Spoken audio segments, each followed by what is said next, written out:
جب جہاز چلتا ہے تو آپ اپنی نمازیں کیسے پڑھتے ہو؟ جس رخ پر جہاز چلتا ہے آپ اپنا قبلہ الگ بناتے ہو. کوئی جانا سے خاک لائیں گے، اپنا مجنو الگ بنائیں گے.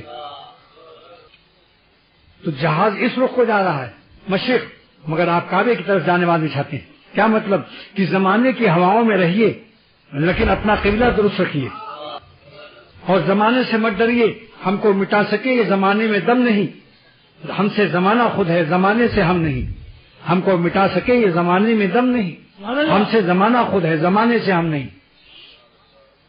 لہذا جس طرح جہاز میں آپ اپنا قبلہ جانماز ہر نماز میں پوچھتے ہو کہ بھئی جہاز کا رخ بدل تو نہیں، قبلہ بدل تو نہیں گیا، ظہر وہاں پڑھی، اثر کہیں پڑھی. تو دنیا میں بھی آپ جس طرف سے دیکھیں کہ ہوا کا رخ گڑبڑ ہے، اپنے قلب کا جھکاؤ غیر اللہ کی طرف ہے، آپ فوراً قبلہ اپنا بدل دو.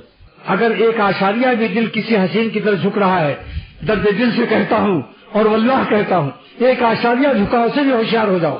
کیونکہ تمام عالم کے انجینئرز اور سائنسداں کہتے ہیں کہ اگر دیوار 90 ڈگری پر کھڑی نہیں ہے، 89 ہو چکی ہے، ایک آشاریہ جھک گئی. عام لوگ پتہ نہیں چلتے، عام لوگوں کو پتہ نہیں چل رہا ہے، پرکار لگاتے ہیں، وہ دیکھتے ہیں، فوراً اعلان کرتے ہیں کہ اس دیوار کے نیچے کوئی پناہ نہ لے، کیونکہ سارے پناہ لینے والے بھی مریں گے اور جس کی پناہ لی وہ بھی گرے گا.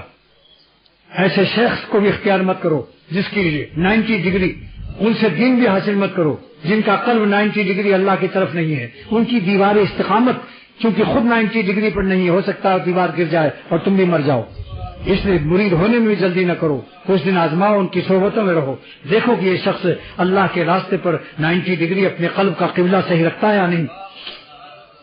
ہوائی جہاز پر بھی اپنے شیخ کو دیکھو کہ یہ ہوشش کو دیکھ دیکھ کر کے اپنے قلب کا قبلہ خراب کر رہا ہے یا اپنے قلب کو حفاظت کے ساتھ وہاں بھی 90 ڈگری اللہ کی طرف رکھتا ہے. آسان نہیں ہے پیری مریدی.